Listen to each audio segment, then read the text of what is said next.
Graça e a paz do nosso Senhor e Salvador Jesus Cristo, amém, irmãos? Glória a Deus, porque nós estamos aqui na presença de Deus, amém? Quero te chamar para abrir a palavra de Deus, primeira carta aos Coríntios, 1 Coríntios capítulo 13. 1 Coríntios 13. 1 Coríntios, capítulo 13, vou ler a partir do verso 1. No fundo, a gente sempre lê o restinho do verso 31 do capítulo 12, né?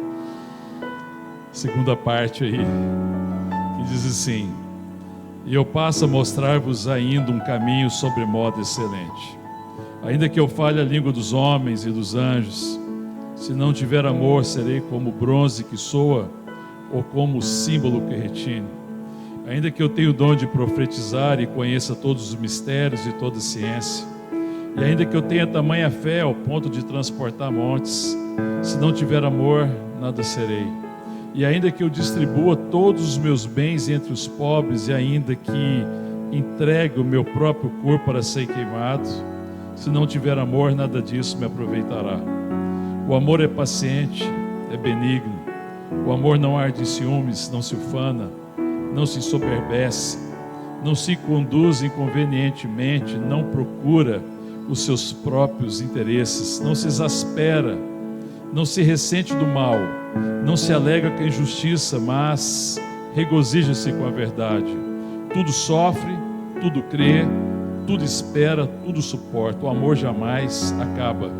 Mas havendo profecias, desaparecerão, havendo línguas, cessarão, havendo ciência, passará.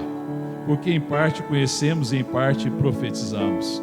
Quando, porém, vier o que é perfeito, então o que é em parte será aniquilado. Quando eu era menino, falava como menino, sentia como menino, pensava como menino.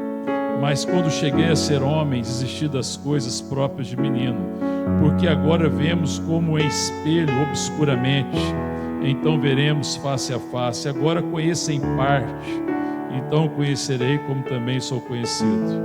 Agora, pois, permanecem a fé, a esperança e o amor, estes três.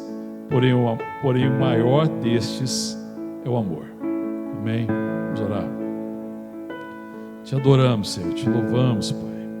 Te agradecemos, Pai, por toda a bênção ministrada e derramada ao nosso coração, por esse tempo de culto ao Senhor, por esse tempo, Deus, em que estamos na Tua presença, reunidos pelo Teu Santo Espírito, ó Deus, como igreja, corpo de Cristo, ó Deus, e já fomos ministrados pelo Senhor.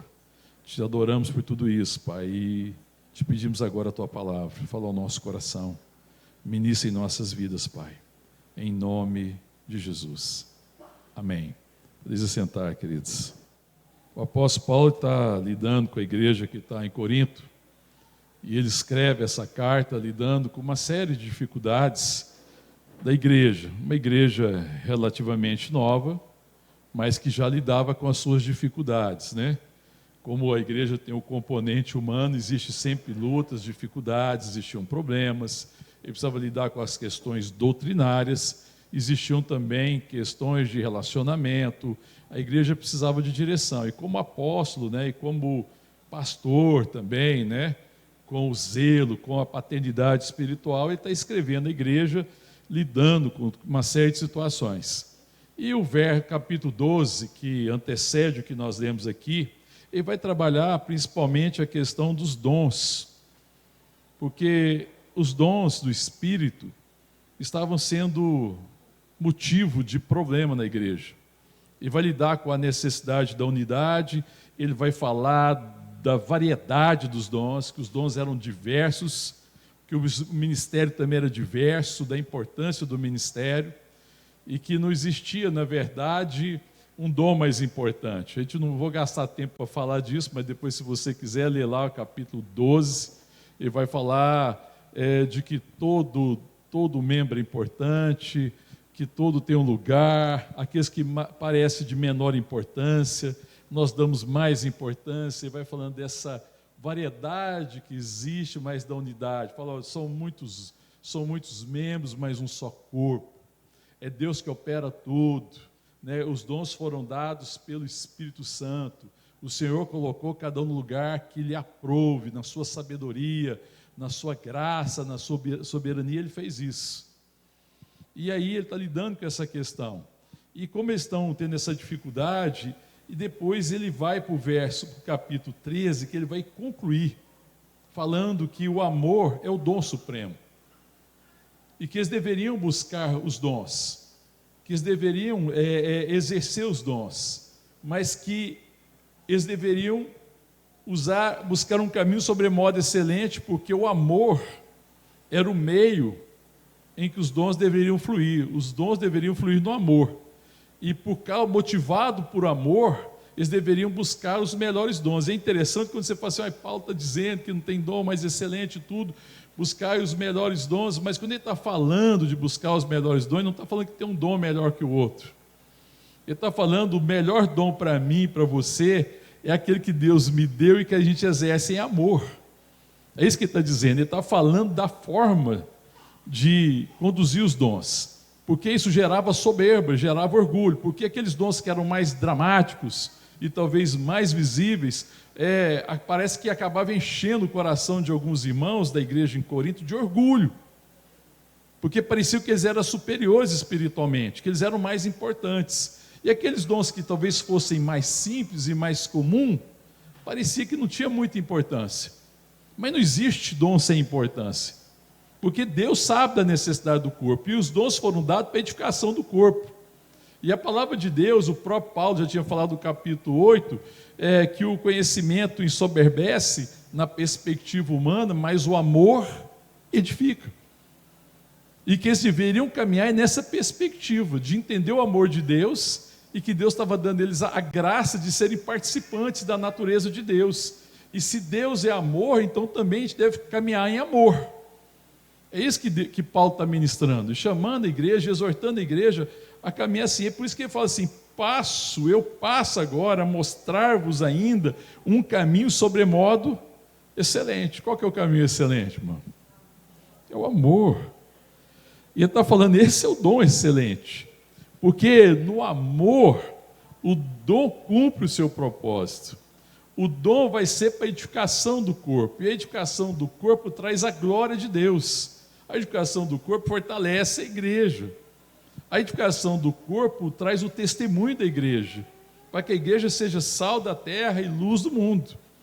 A edificação, os dons são necessários. Ele vai falar, olha, Deus chamou uns para apóstolos, depois ele vai falar na carta aos Efésios também, vai falar da questão dos apóstolos, pastores, mestres, evangelistas, mas assim, tudo isso foi dado para a edificação do corpo, para que cada um cumpra o seu ministério, amém, irmão? E Deus tem nos chamado para isso. Ele está falando da importância dessa comunhão em amor, porque é onde os dons vão fluir, na comunhão que existe e o amor que existe entre os irmãos. Aí o dom vai ser extremamente precioso e vai cumprir o propósito de Deus, aquilo que Deus tem. E aí Paulo, ele começa a lidar, e primeiro ele vai definir essa questão do amor. E talvez seja uma dificuldade, muitas vezes, entender o amor. Nós vivemos uma geração no mundo que cada vez tem mais dificuldade de entender o que é o amor, né? Porque as pessoas confundem amor com aquilo que elas gostam. Tem pessoas que falam assim, eu amo isso. Ela não ama, ela gosta. Tem pessoas que falam assim, eu amo fulano, mas ela não ama, ela gosta.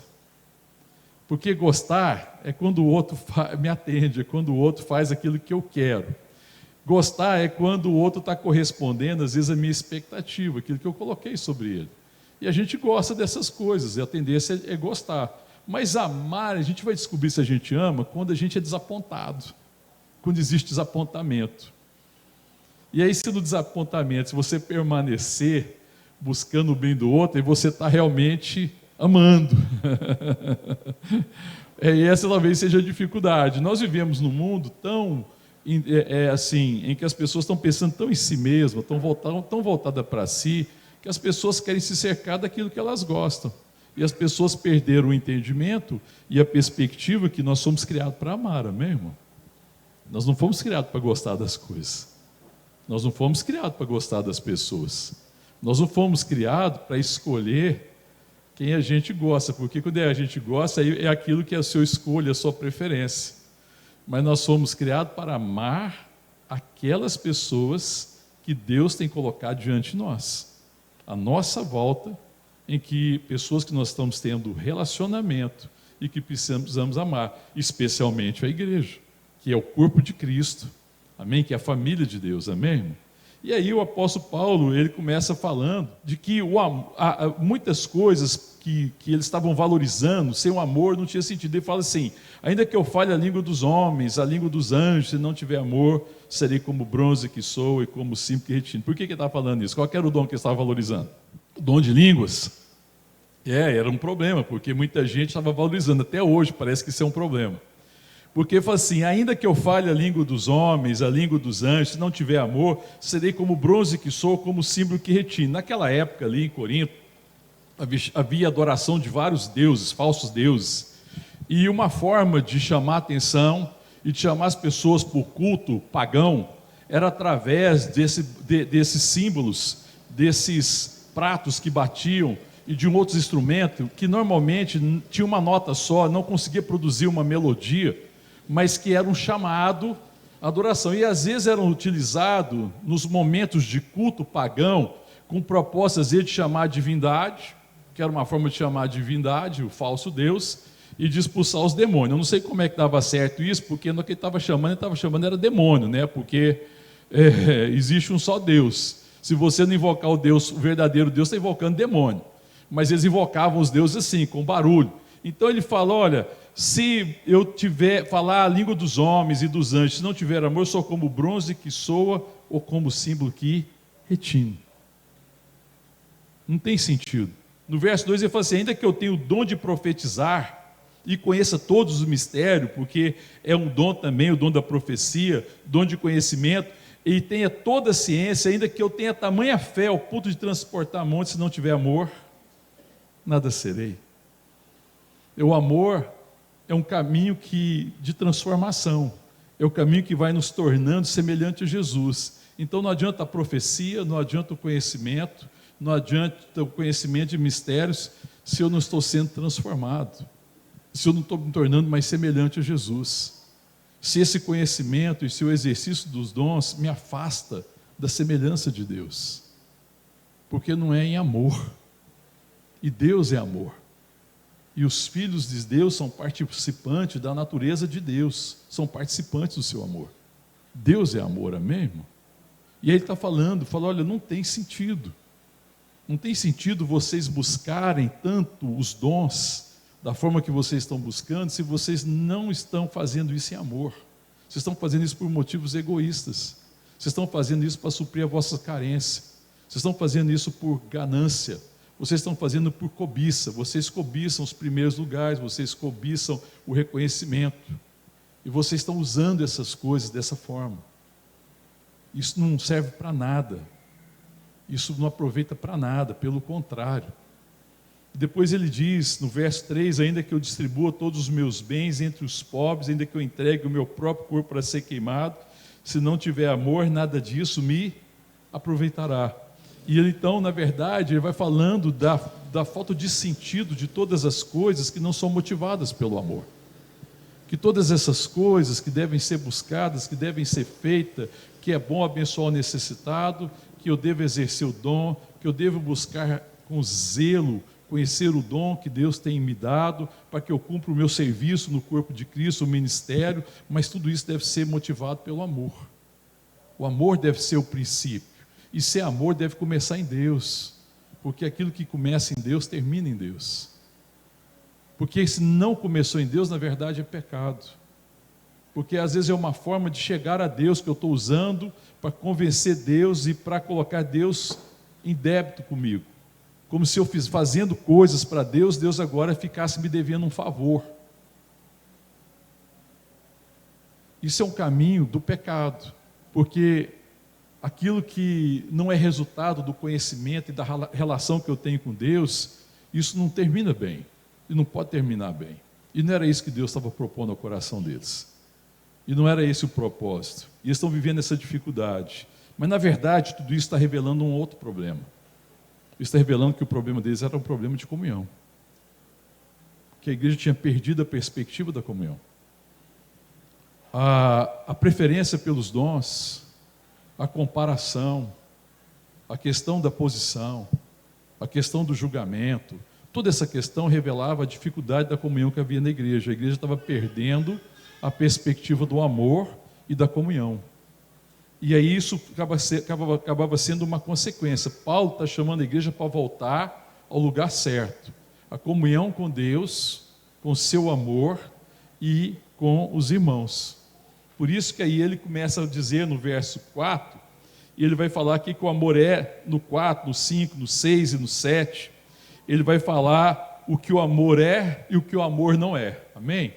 Então ele começa a falar a respeito disso, né, de que a vida da verdade cristã sem amor não tem sentido, é nada. Isso é um pseudo-evangelho, isso não é o evangelho, isso não é o cristianismo. E isso era muito ruim para o crescimento da igreja, porque isso não trazia o crescimento, não trazia a semelhança de Cristo, e isso roubava o testemunho da igreja.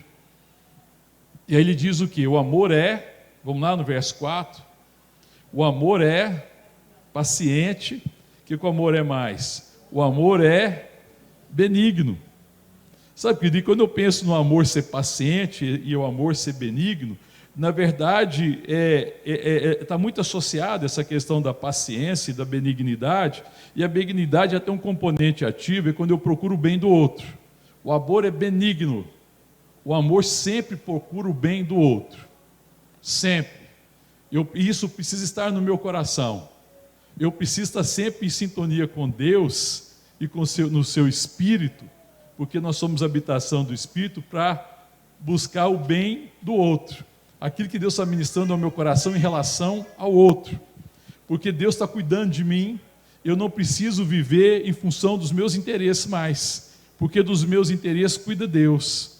Ele já me salvou, Ele já redimiu a minha vida, eu já espero nele, eu tenho a eternidade, Ele é o meu provedor, Ele tem me dado dons, Ele me deu um chamado, eu preciso me importar com o bem do outro, amém, irmão? A benignidade é isso, é essa atitude em relação ao outro, é essa atitude que não espera. E às vezes nós temos uma postura passiva nesse sentido. Mas é procurar conhecer, é procurar saber de alguma forma, dentro da relação, dentro daquilo que me é possível, e procurar fazer o bem que eu possa ao outro. Isso é benignidade. Amém, irmãos? Mas também o amor é paciente. E o amor precisa ser paciente, eu preciso entender o que significa aqui paciência. Eu sempre penso assim, que quando a gente quer entender esse 1 Coríntios 13, quando a gente coloca o nome de Jesus aqui, se torna um pouco mais fácil, mas não pode ser só o nome de Jesus, precisa ser o meu nome também.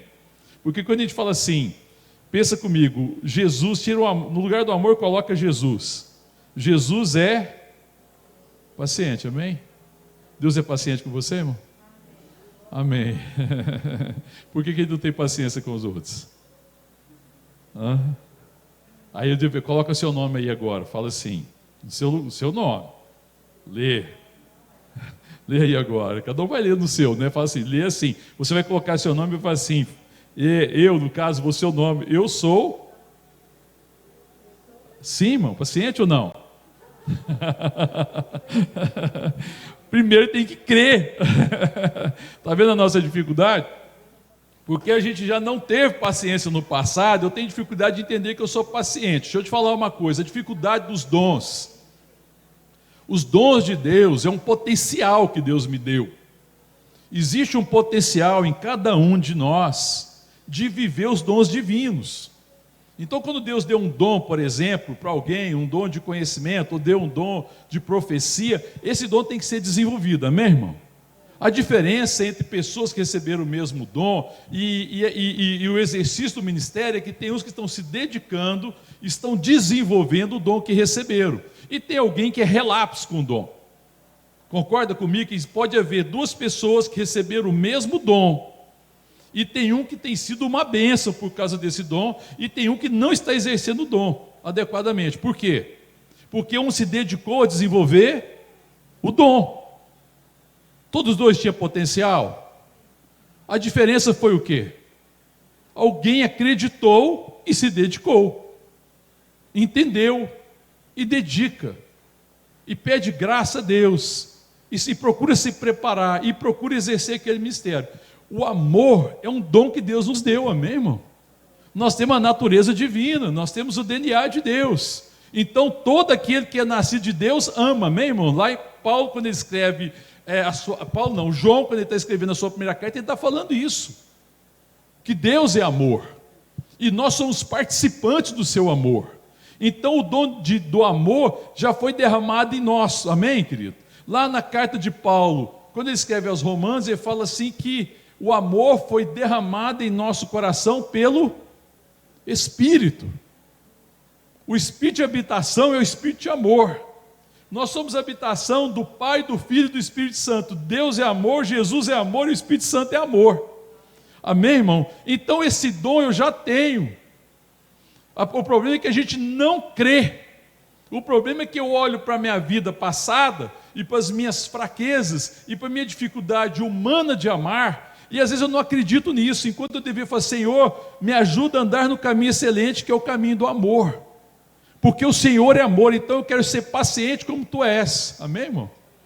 Mas a gente se conforma e fala assim: não, Jesus tudo bem. Eu é difícil, e fala sério, pastor, que isso?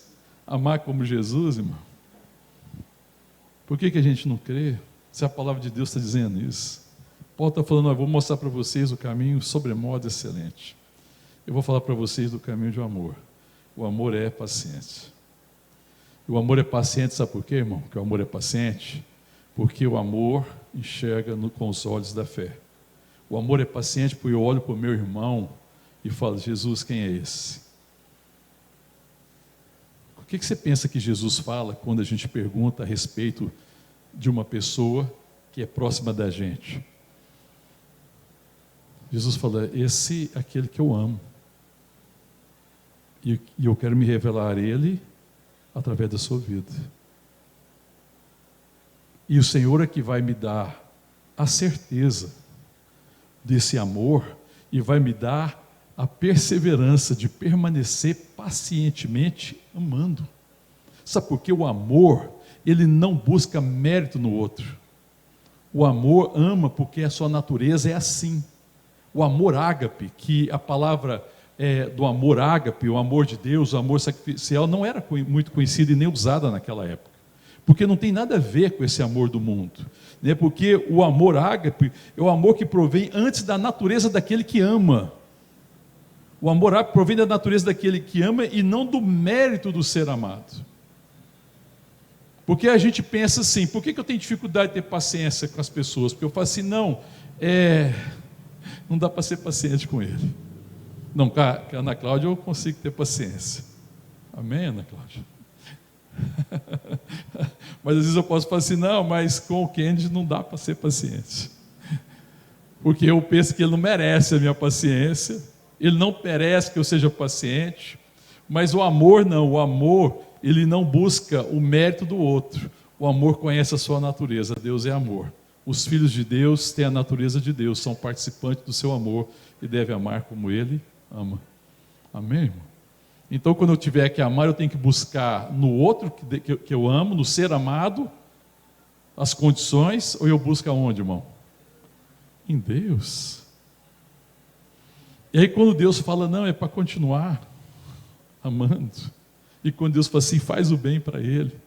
Sabe aquela hora que Deus fala para você que é para fazer o bem, você fala assim: Deus, você não está entendendo, eu estou falando em relação a fulano. Parece que Deus não prestou atenção, entendeu? Você fala: Deus, eu vou falar de novo. Deus, eu estou falando de tal pessoa, você está entendendo de quem eu estou falando?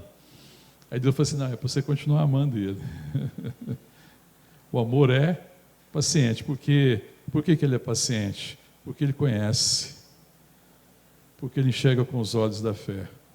E ele só é paciente porque ele tem uma esperança que é resultado do conhecimento.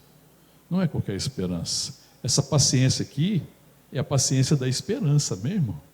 Essa paciência não é a paciência daquele que é passivo. Você já viu alguém que você fala assim: ah, fulano é tão paciente? Já viu? Mas não tem nada a ver com essa paciência. É paciente em permanecer amando. É paciente em esperar. É paciente em continuar amando contra todas as possibilidades. é paciente em continuar amando, mesmo quando o ser amado parece não corresponder em nada. Mas não importa se ele corresponde, porque eu entendi que eu fui chamado para fazer justiça, e justiça é eu ser Cristo para o outro. Justiça, na perspectiva divina, não é dar para o outro o que o outro merece. Não é isso. Isso é juízo. Dar para o outro o que o outro merece chama-se juízo. E a gente às vezes confunde a justiça de Deus com juízo. Juízo é quando eu olho para o outro e falo que você merece é isso. O veredito é esse, então agora você vai receber o que você merece. Toma. Justiça é quando eu entendo que eu merecendo a morte, a destruição, Deus me amou, se entregou por mim, e eu fui justificado no amor, através do seu sangue, e agora eu sou para o outro Cristo, eu sou para o outro a expressão de Deus, eu sou para o outro o que Deus quer que eu seja. Eu entendi que meu chamado é ser uma expressão do Deus bendito. Isso é justiça. Justiça é isso. Justiça é me assemelhar a Jesus naquilo que eu faço para o outro. Isso é justiça. E o amor de Deus é paciente. Porque o que eu queria de Deus e precisava de Deus era essa paciência comigo. E às vezes a gente não tem paciência com as pessoas porque nós não gostamos do que elas estão fazendo. Porque às vezes elas estão me contrariando. E aí eu falo assim, não dá para amar mais. Sabe aquela história de alguém que fala que já amou e agora não ama mais? Sabe, já viu alguém falar assim, não amo mais fulano, você já ouviu? Você já falou para alguém isso também? Não amo mais não dou conta não, acabou, chega. Acabou o amor. Essa história de acabou o amor. Nunca amou. Gostava. Nunca amou. O próprio Paulo aqui, ele vai dizer, no verso 8, o amor jamais acaba. Tudo sofre, tudo crê, tudo espera, tudo suporta. O amor é assim, sacrificial. Ele não acaba, ele permanece, porque ele crê contra a esperança, ele crê contra as evidências, porque o amor não está olhando para o ser amado, o amor tem os olhos fixos em Jesus. Eu estou olhando para o autor e consumador da minha fé, então eu permaneço amando. Então quando alguém fala assim, não amo mais fulano, nunca amou, me perdoe, tenho que dizer para você a verdade, nunca amou, porque o amor não acaba, irmão. O amor sofre? Sofre. O amor exige sacrifício? Muitas vezes. O amor de ágape, o amor de Deus, que é o amor dos filhos de Deus, é um amor sacrificial. E quando Deus nos amou, Ele nos amou, verdadeiramente nos amou até o fim, até as últimas consequências. Nos amou com sofrimento, nos amou com seu próprio sacrifício, e nos amou completamente. Amém, irmão? O amor significa que o amor que nunca acaba, significa que o amor não falha. Uma das traduções, se você pegar essa palavra, o original, ele pode dizer o seguinte, o amor não falha. O que falha é o gostar humano. E Deus está nos chamando para amar com esse amor, amém, irmão? Pensa esse amor. É esse amor que deve ser o amor que marca a comunidade cristã. É um amor em que eu vou exercer a paciência, porque ainda que o outro esteja agindo mal, não sabendo quem ele é, ainda que ele não esteja correspondendo à minha expectativa, que às vezes são boas, eu continuo amando porque eu não gosto dele. Eu, mais do que gosto, eu amo. Eu sei quem ele é. Ele foi criado por Deus. Ainda que o pecado tenha maculado essa pessoa, ainda que o pecado tenha afastado muito ela da semelhança, daquilo que ela deveria ser em Deus, ele foi criado por Deus, foi criado para a glória de Deus, e Deus é poderoso para redimi-lo e para redimi-la, meu irmão. E Deus está me chamando para participar da redenção. Amar, irmão, é participar da redenção dos outros. Amar é resultado de ser redimido e participar da redenção. E a redenção é um ato de amor. A missão da igreja é uma missão de amor. Amém, irmão? Não é de juízo. Não fui chamado para gostar de ninguém.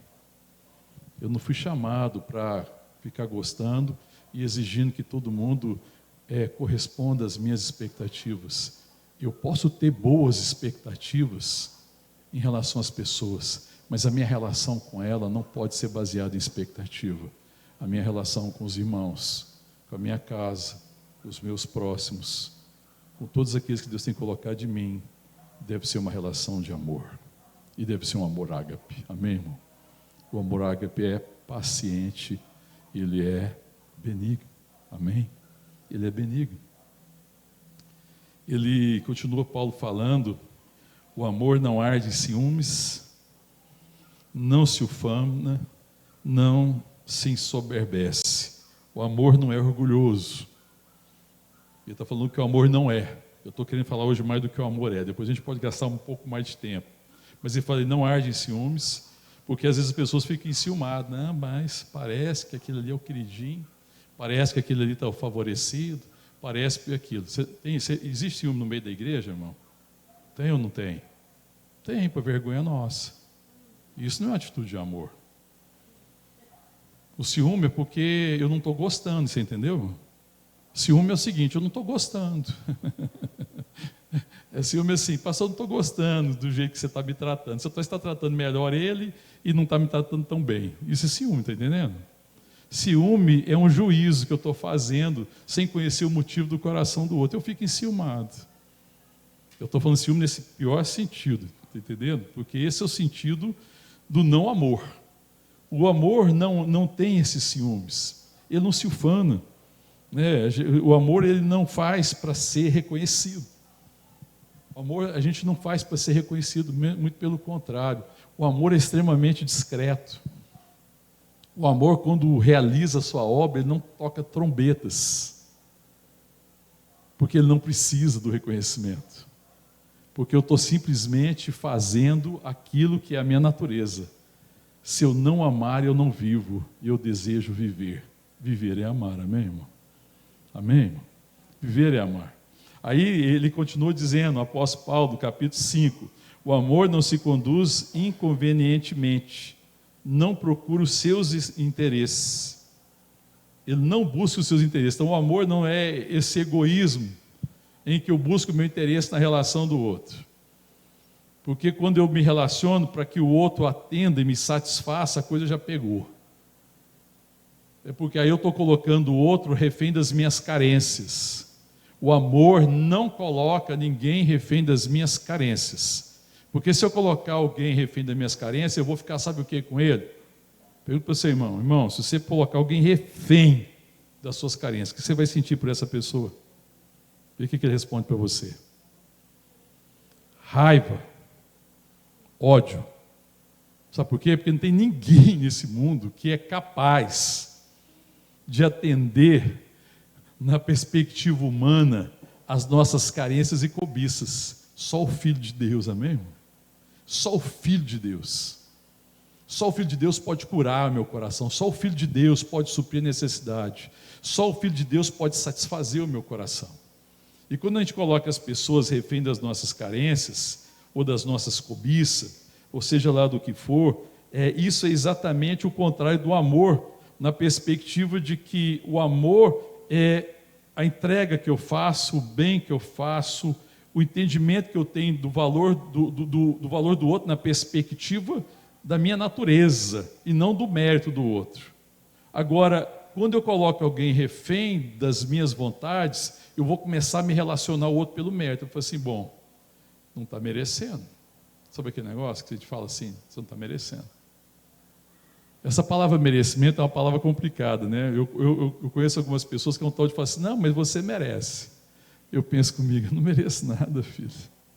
Tudo que eu tenho recebido é graça sobre graça. Não, mas você fez isso, você merece. Eu não mereço.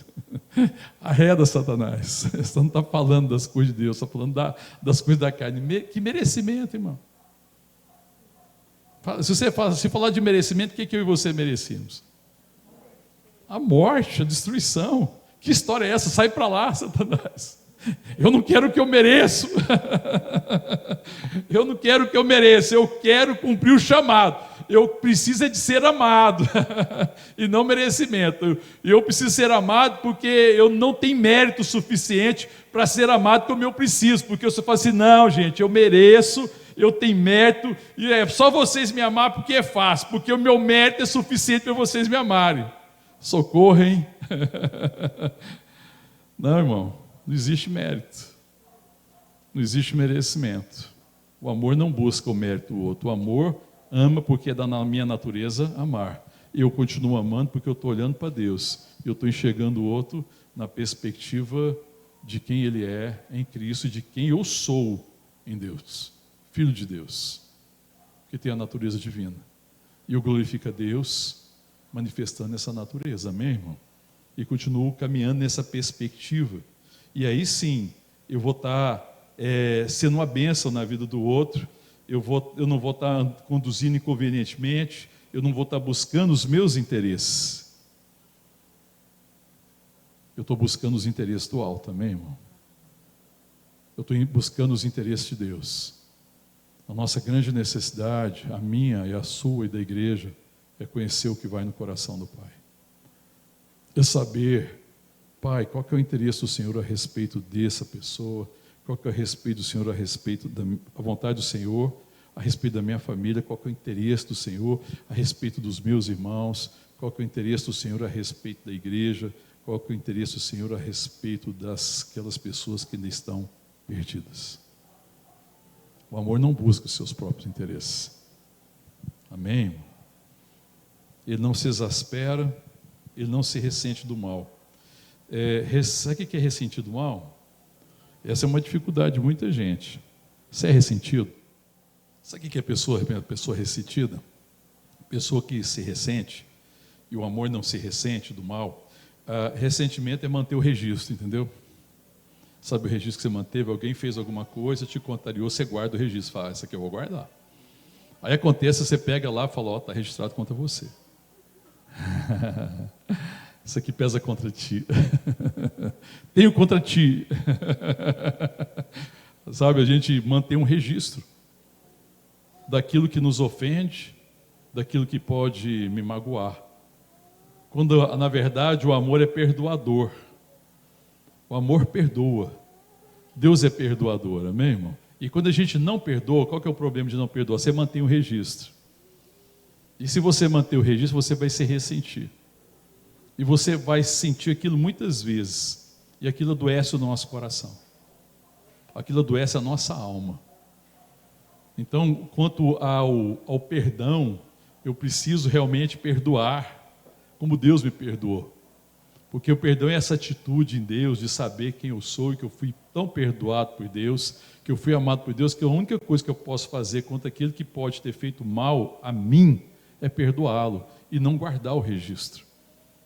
Porque perdoar também não significa que eu concorde com a atitude, jamais significa isso. Significa que eu não vou guardar o registro.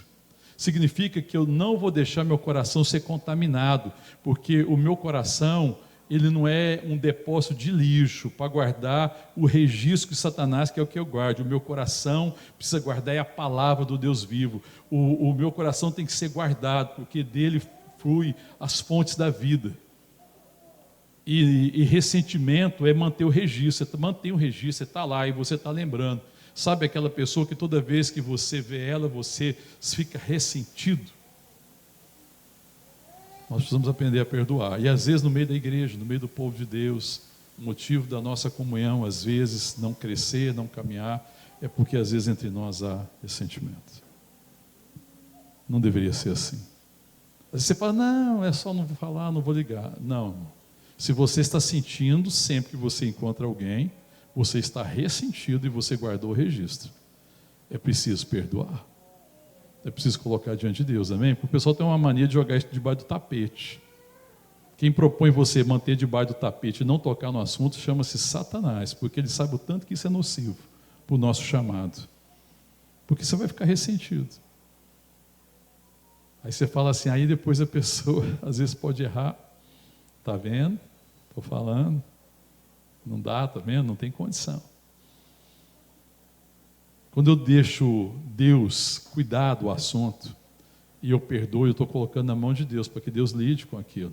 E se alguém errar comigo, eu não estou permitindo que aquilo contamine meu coração. Se ele errar de novo, eu não vou ficar ressentido. eu vou perdoar quantas vezes for necessário. Tanto que Pedro, ele pergunta para Jesus, lembra a pergunta de Pedro? Senhor, quantas vezes eu devo perdoar meu irmão? 7 vezes? Lembra que ele pergunta? Qual que é a resposta de Jesus? 7 vezes? Não, Pedro, eu não te digo 7 vezes, mas 70 vezes 7. Significa que você tem que continuar perdoando, é isso que significa. Porque, deixa eu te dizer uma coisa, quando alguém erra com você, provavelmente vai errar 1 vez, 2 vezes, 3 vezes, 4 vezes, 5 vezes, 7 vezes, 8 vezes, 10 vezes. Mas o amor cobre multidão de pecado.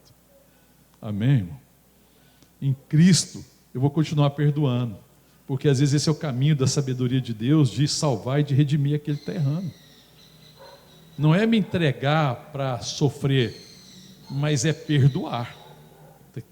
Está entendendo? Então, o amor não se ressente do mal. Olha o verso 6. O amor se alega com o quê? Não se alega com a injustiça, mas regozija-se com a verdade.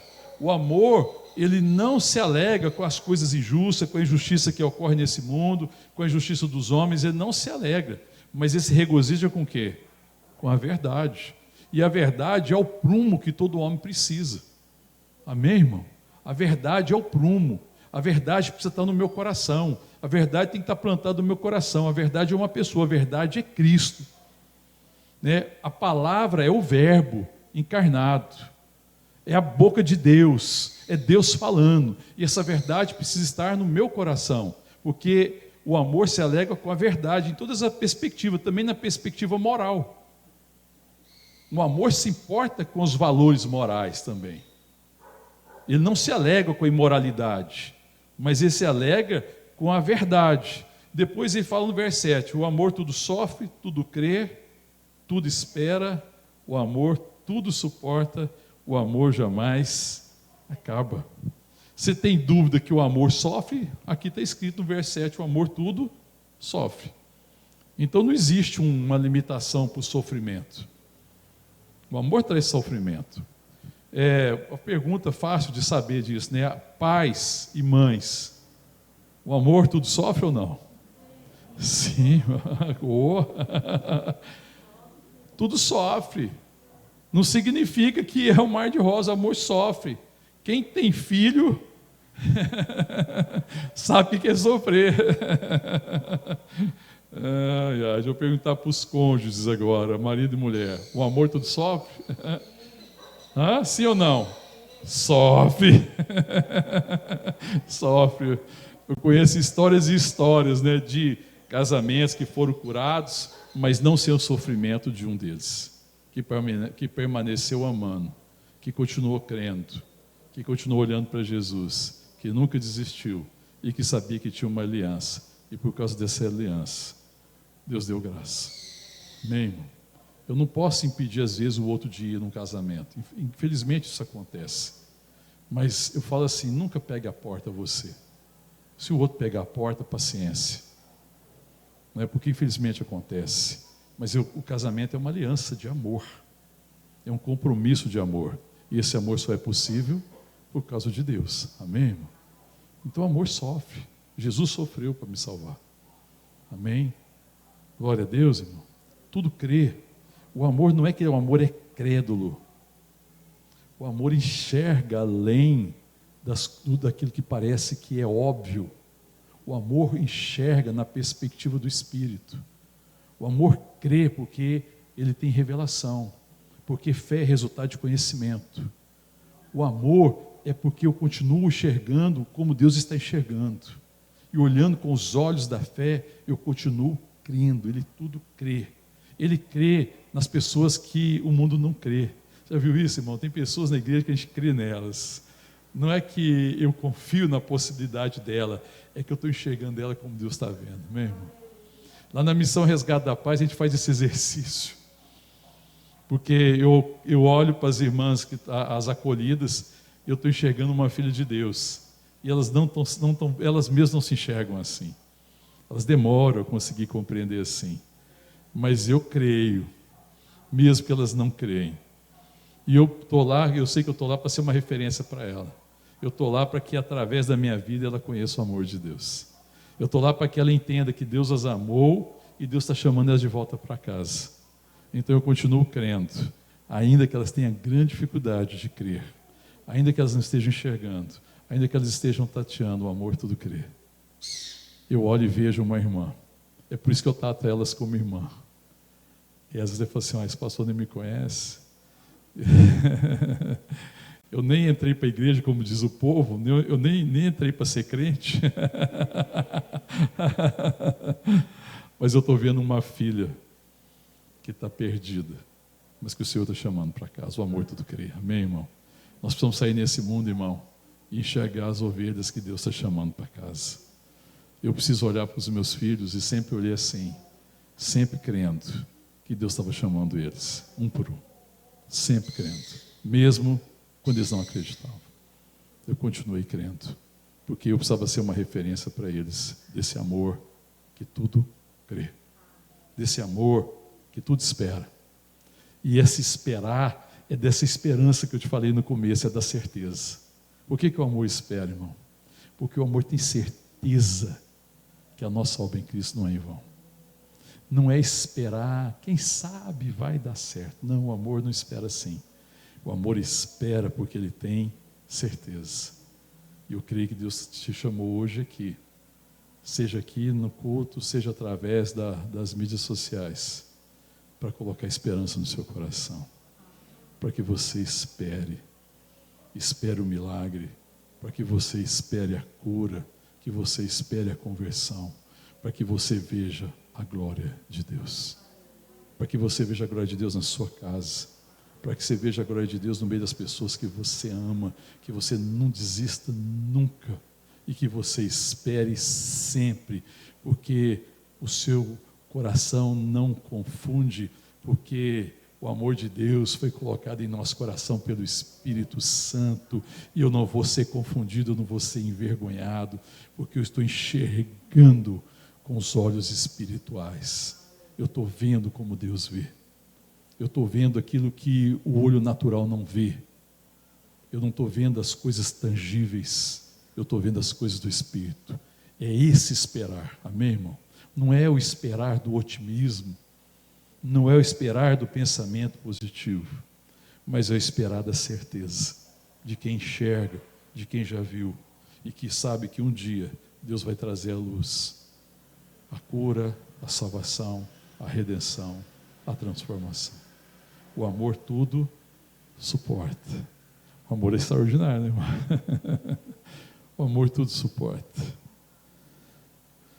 Nada impede o amor. Nada para o amor. O amor suporta as adversidades. O amor suporta a prova do tempo. O amor suporta a indiferença. O amor suporta todas as coisas. Deus suportou a indiferença dos homens.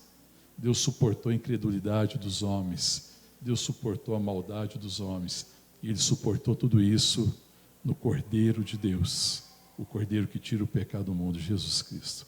O amor tudo suporta. Aí por isso que o verso 8 fala assim, o amor jamais acaba. Amém, irmão? O amor não acaba, irmão. O amor permanece para sempre. Tudo aquilo que é feito em amor permanece eternamente. O amor é a obra extraordinária, por isso que o caminho excelente é o caminho do amor. Porque o que é feito em amor não acaba, permanece. Essa é a obra que Deus está nos chamando, o caminho do amor, andar em amor, amar os irmãos, amar os perdidos, exercer o dom em amor, usar os dons para edificação da igreja, não ser um povo carregado de cobiça e de ganâncias, sabe, não, carregado dessas coisas de carência, mas um povo que é cheio do Espírito Santo e que caminha em amor e que sabe que esse é o nosso chamado. E que aquele que foi amado por Deus, então deve amar como Ele amou. E nós amamos porque Ele nos amou primeiro. Amém, irmão? Se Deus nos amou de tal maneira, diz o apóstolo João, nós devemos amar uns aos outros. Amém, irmão? Se Deus nos amou de forma tão extraordinária, nós devemos amar uns aos outros. E o amor deve ser a marca da igreja. A igreja não deve ser uma igreja desapontada nunca. Porque desapontamento é de quem resolveu gostar das pessoas, mas esperança é a marca de quem resolveu amar. Desapontamento é o caminho dos homens, esperança é o caminho dos filhos de Deus. Permanecem em amor, não desistem nunca, continuam amando, continuam buscando em Deus. Eles não estão buscando seus próprios interesses, não têm uma relação idólatra com Deus, porque às vezes até com Deus ele tem uma relação errada, né, irmão? A palavra nos chama a amar Deus, e muita gente fala que ama Deus. Eu já vi gente que diz que está amando Deus hoje, amanhã deixou de amar Deus. Não estou amando Deus mais não, porque me contrariou. Interessante, né, irmão? Então agora Deus não tem nem mérito para ser amado. Não, Deus não fez o que eu queria, não fez no tempo que eu queria, não fez do jeito que eu queria, não é da cor que eu queria. Aí você está tendo uma relação idólatra com Deus, porque o Deus que você se relaciona então é o Deus que você gosta, o meu Deus que você ama. E Deus não é para ser gostado, irmão. Deus é para ser amado. E quando eu conheço o Senhor, o que Deus trabalha no meu coração é de fato o amor. E se eu amar a Deus, o Deus que eu não vejo, eu vou amar meus irmãos que eu vejo. Esse é o sinal de que eu amo a Deus, quando eu amo meus irmãos. Aí eu posso dizer que eu amo a Deus que eu não vejo, porque eu tenho amado meus irmãos. E esse deve ser o distintivo, a prova do amor. Amar as pessoas e não gostar das pessoas, não é simplesmente gostar, porque gosto passa, amor permanece. Amém, irmãos? Nós devemos ser esse povo que ama, né? Que devemos dispensar para as pessoas o amor, porque nós somos filhos do amor. Deus é amor, somos participantes do amor de Deus. E o gosto pode acabar, mas o amor jamais acaba. Paulo diz, o amor jamais acaba. E aí ele continua falando, depois fala assim, mas havendo profecias, elas vão passar.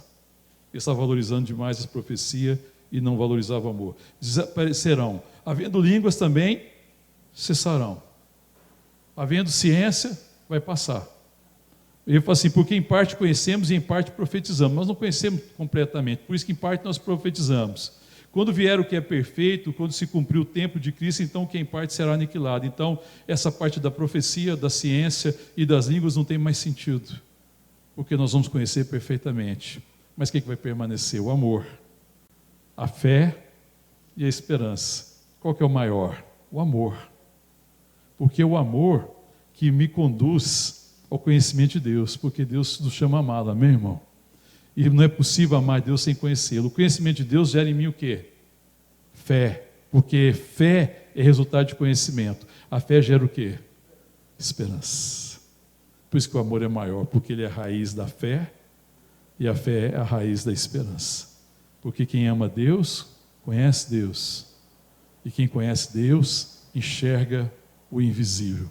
E quem enxerga o invisível, espera, não porque acha que vai dar certo, porque ele já vê a obra de Deus consumada. Eu já vejo a salvação da minha casa, eu já vejo a salvação dos meus queridos, eu vejo a redenção da cidade, eu vejo a transformação da igreja, eu vejo a edificação da igreja, eu vejo a cura dos perdidos, eu vejo os cegos vendo, eu vejo os paralíticos sendo curados, eu vejo as prostitutas sendo resgatadas, eu vejo Deus curando as pessoas e resgatando os perdidos. Eu enxergo pelos olhos da fé. Eu permaneço crendo, porque eu enxergo, a minha esperança é fundado na convicção da verdade que foi revelada ao meu coração pelo Espírito de Deus. O Deus que eu contemplo, o Deus que eu amo, o Deus que eu adoro, o Deus que eu inclino o meu ouvido para ouvir todos os dias, o Deus que me ensina o caminho, o Deus que é o caminho, o Deus que me faz permanecer no caminho, o Deus que enche o meu coração de amor. E o amor é aperfeiçoado no amor. Quanto mais você amar, ainda mais amor será dispensado no seu coração. Quando nós amamos, Deus dispensa mais amor ao nosso coração. E assim a gente é aperfeiçoado no amor. E Deus está nos chamando a isso, amém, irmão? A minha oração esses dias pela igreja do Senhor Jesus, no Brasil, em todos os lugares, é que a gente de fato volte à comunhão dos santos, ao amor a Deus, ao amor ao irmão, que a gente volte à essência de ser cristão.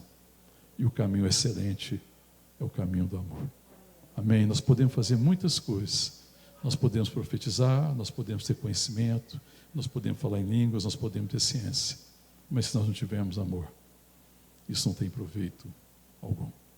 Mas que haja no nosso meio ciência, conhecimento, profecia e línguas, por causa do amor. Em nome de Jesus. Vamos orar, vamos ficar de pé. O apóstolo Paulo, depois de tudo isso, ele conclui lá no verso 3, agora, pois permanecem a fé, a esperança e o amor, esses três, porém, o maior deixa o amor. E no verso, capítulo 14, no verso 1, ele fala assim, segui o amor. Amém, irmão? Como é que eu sigo o amor? Anda com Jesus Cristo, amém, irmão? Anda com o Senhor, anda na palavra. Deixa o Espírito te guiar. O amor não é um esforço que eu faço. O amor é a fé que eu exerço. É quando eu creio nessa verdade incrível que eu posso amar como Deus ama. E que eu posso superar toda essa dificuldade que o mundo vive hoje em relação ao amor. Um mundo que não conhece o amor. Que não conhece Cristo. Um mundo que não ama, e o mundo não ama, sabe por quê, irmão? Porque não conhece o amor de Deus. Mas a palavra diz que nós amamos porque Ele nos amou primeiro. Amém? E é esse o caminho que Ele quer nos ensinar. E quanto a gente mais amar, mais amor encherá o nosso coração. E a marca distintiva da igreja é o amor. E tanto que Jesus disse, amai uns aos outros, e nisso o mundo conhecerá que vocês são os meus discípulos. O que distingue a igreja não é o seu conhecimento, não são as profecias, não são as línguas, ainda que isso faça parte. O que distingue é o amor com que eu exerço os dons e o amor com que eu amo os meus irmãos. Sinal de que eu amo a Deus, que eu fui amado por Deus e que o meu DNA é o amor. E eu quero viver para expressar esse DNA, amém? Tem sido essa minha oração. Senhor, me ajuda a amar, me ajuda a poder conjugar tudo isso aqui e colocar no lugar do amor o meu nome. Que eu possa falar assim, que isso seja realidade para muita gente. Que muita gente na minha casa, na minha relação de trabalho, de convívio, possa ler 1 Coríntios 13 em mim. Amém? 1 Coríntios 13 que não seja, como é lido em muitos lugares, como um verso bonito, como palavras bonitas, palavras nobres e encantadoras, mas que 1 Coríntios 13 seja o resultado das minhas ações, e que as pessoas leiam 1 Coríntios 13 na minha vida, que elas experimentem da paciência, de benignidade, de perseverança, de permanecer esperando, de não buscar os meus interesses, de tudo crer, de tudo suportar, de tudo sofrer. Amém? E que elas conheçam então o amor de Deus. E eu creio que esse é o chamado de Deus para nós, para que essa esperança permaneça no nosso coração. E se essa chama da esperança, desse amor estava se apagando, eu creio que o Espírito Santo veio hoje acender novamente.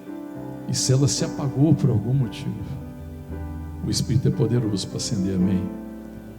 Em nome de Jesus, creio nisso. Ele é poderoso para arder o amor no nosso meio, amém, irmão? Para que o amor não seja o nosso discurso, mas o que o amor seja a nossa essência. Os nossos atos sejam atos de amor, para a glória de Deus. Fala com o Pai. Pede para Ele renovar esse chamado e trazer a luz, a essência de quem você é, amor. Em nome de Jesus.